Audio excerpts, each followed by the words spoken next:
Hello and welcome back to the channel once again. My name is Andy and today we're back with another of the F1 2018 season reviews.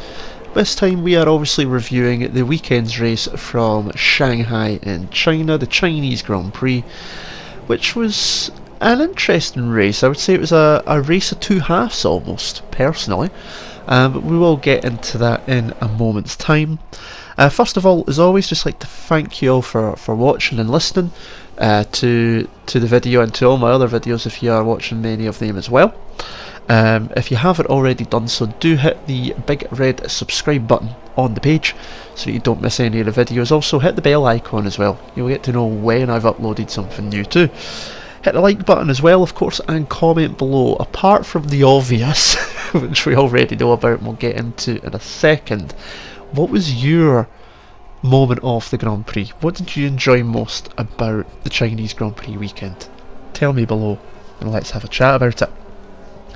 We'll get into, first of all, obviously once again using the F1 2017 replay mode, 25% race, using the race winner, Daniel Ricciardo's car, number 3 Red Bull Renault Tag Heuer engine car. But it's interesting to mention Renault Tag Heuer engine there because one of the big parts from practice was FP3. Just before the end of the session, that turbo whistled, basically, and not in a good whistle. It was spewing smoke, fire. It basically expired. It had enough. Decided, nope, no more, not doing this. And considering that we don't normally see that with engine failures these days, it was quite different to see for sure. But that put Red Bull at quite a disadvantage, because they had 3 hours to basically change an entire engine. Now, they did it with getting Ricciardo out the garage for Q1, 3 minutes left of the session. Just enough time to set a lap which got him, I think it was P14 in Q1. So absolutely stunning effort from the Red Bull mechanics, but Red Bull themselves not too happy at Renault once again. Because I read somewhere, can't find it again now, so I don't know if it's just hearsay, a rumour, but all the parts didn't show up at the right time. Obviously delayed them getting them back out as well, but you throw in even away from that, Bahrain, both cars retired. It's possible that the Ricciardo one may have been the engine, but it's still not confirmed. I've never found that one out myself. But yeah, they've never been entirely chuffed with Renault, and that's obviously brought back the rumour of, does Red Bull go for Honda for the next couple of years? Because obviously Aston Martin are talking about maybe becoming an engine supplier in 2021. Do they go with Honda or do they stick with Renault, badged as a Tag Heuer engine, for the next couple of years? It's interesting. I mean, Honda's been doing not too bad in the back of that Toro Rosso. What could it do with a better chassis? It would definitely be an interesting one to see. But Ricciardo did make it out for Q1, and he did also make it through to Q3 as well. He actually finished up in 6th, just behind his teammate Max Verstappen, who took 5th. The second row was taken up by the 2 Mercedes. Bottas once again out-qualifying Hamilton, which, when you consider Lewis is seen as being a pole lap expert most of the time, is surprising, obviously. But he's done that now for, apart from Australia, he's done it for the last 2 races now. He's done it for 3 of the last 4 if you take in Abu Dhabi at the end of last year as well. So he's definitely doing something right in there is the thing, but is it enough? Well, he did have one of his better races that we'll come on to shortly, but the front row was once again a Ferrari lockout, and once again it was Vettel ahead of Raikkonen. Vettel stealing the pole in the last moments with a new outright lap record for the track. Kimi had been in pole pretty much the entire Q3 session. In fact, he'd been quick again all weekend. The Finn proving that even in his elder years as one of the oldest drivers on the grid, he's still got it. He can still hang, he can still go, and we knew that anyway, but it's obviously good to see.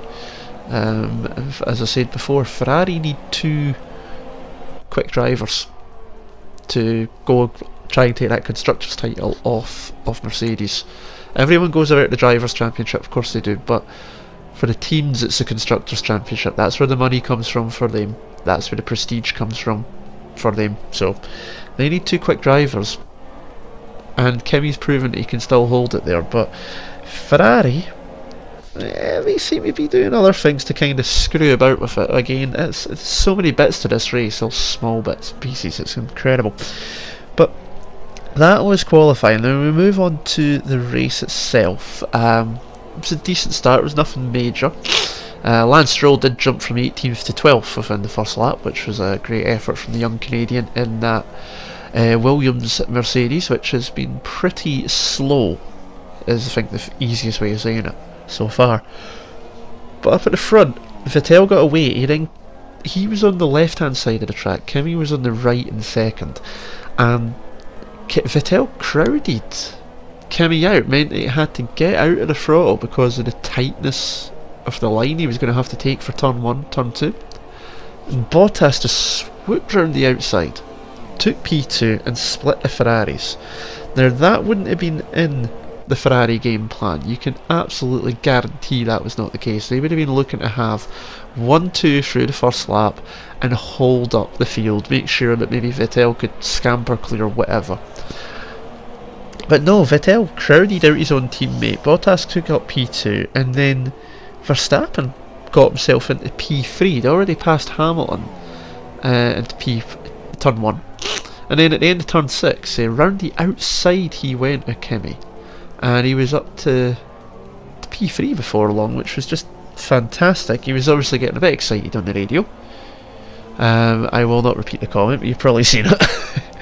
And it was again an interesting race for the young Dutchman as well. He was up P3, Kimi down to 4th. And then you had Hamilton and Ricciardo 5th and 6th.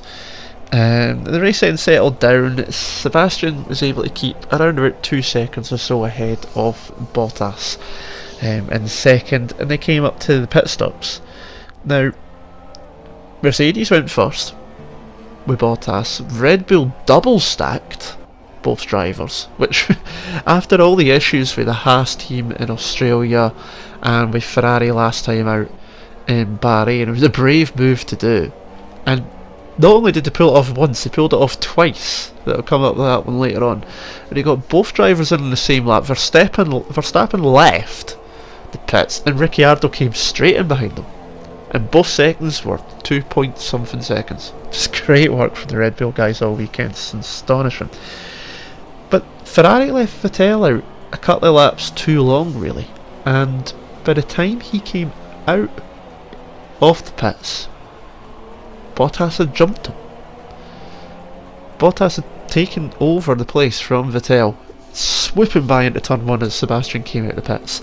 Stunning outlap he had put on with the medium tyres as well, while Ferrari had gone for the softer yellow tyres. But they had left Kimi out. Raikkonen was still out, he hadn't pitted yet, he was in P1 now. And this is just another example of Ferrari favouritism. It's almost like early 2000s all over again, Schumacher and Barrichello. Schumacher got all the preferential treatment, it didn't matter how many races into the year it was. It was Schumacher's team, and it's almost as if now we're seeing history repeat itself. It's another German, it's another multi-time world champion, albeit not with a Ferrari yet, and he seems to get all the favourable decisions. They left Kimi out, and then that put him in no man's land, where he pits, he's 6th. He's gone from starting second to being 6th just purely because of getting crowded out by his teammate at the start, and his teammate having the preferable strategy where the team's left him out. Where's the point in that? That's the whole thing, as I just said earlier. Ferrari want the Constructors' title. How can you do that if you're going to put one of your drivers at a disadvantage? That's how it looked to me, and it's just absolutely insanity. You know, Raikkonen would obviously benefit from a bit of luck later on, which is the main part of the race that we're just coming to. But before Kimi did pit, what a move from Bottas into turn 1.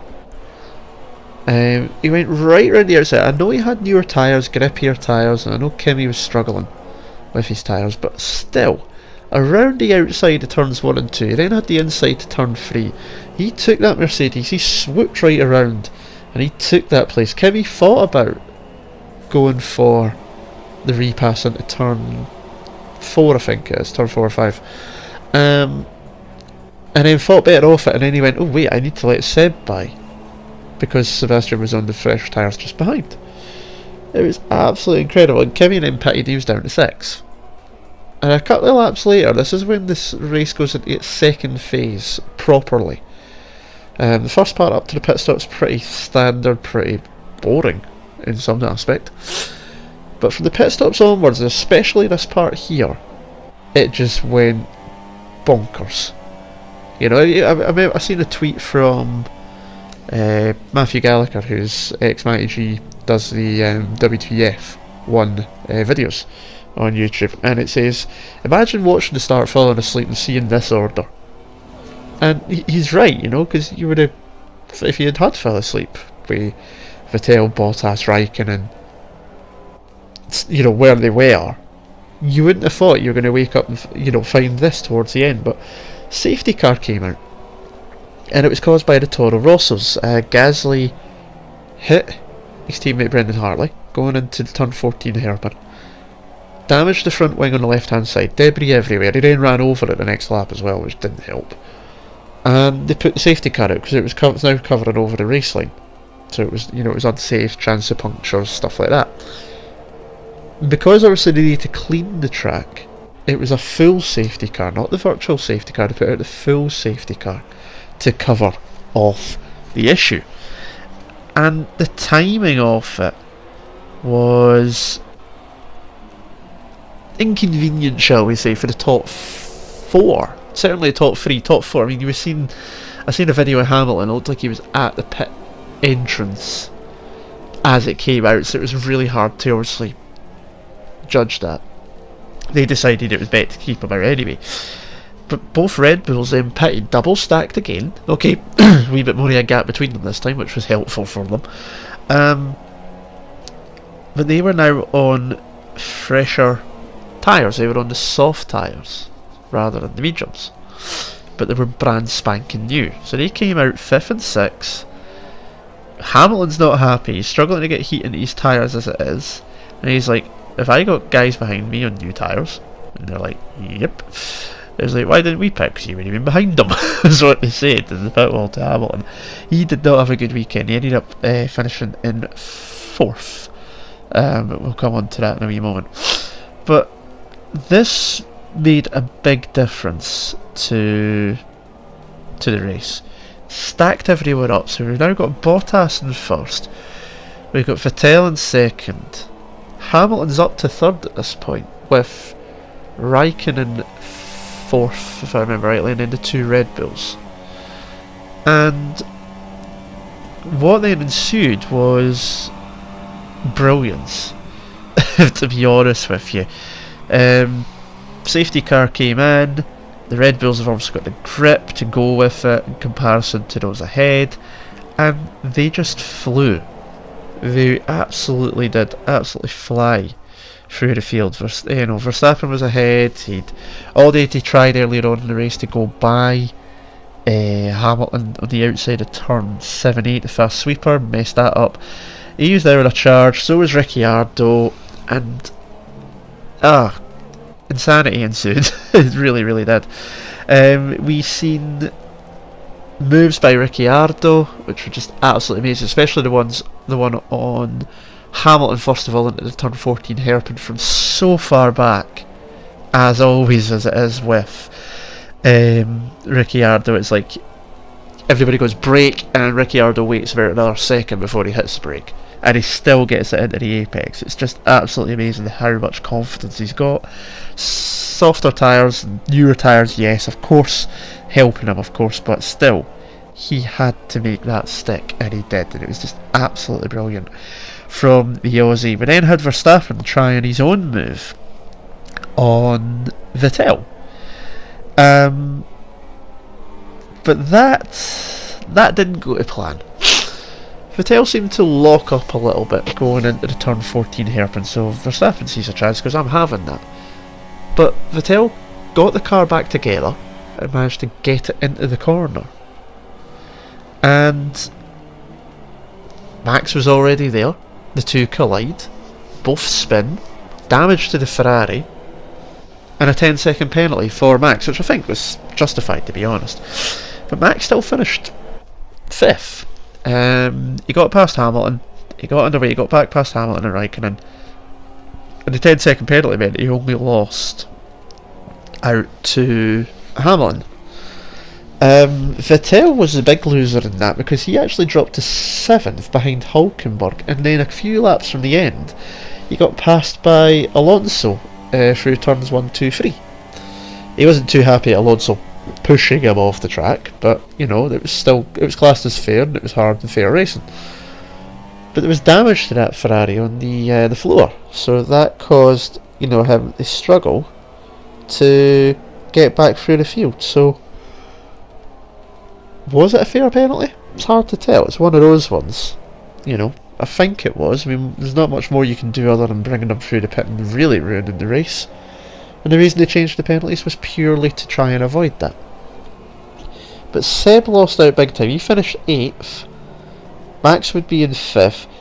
But then, after all of that, we then still had Ricciardo coming through the field. He passed by Hamilton, obviously, as we said. He missed the carnage there. He was then behind Raikkonen. He passed him down the back straight with the DRS.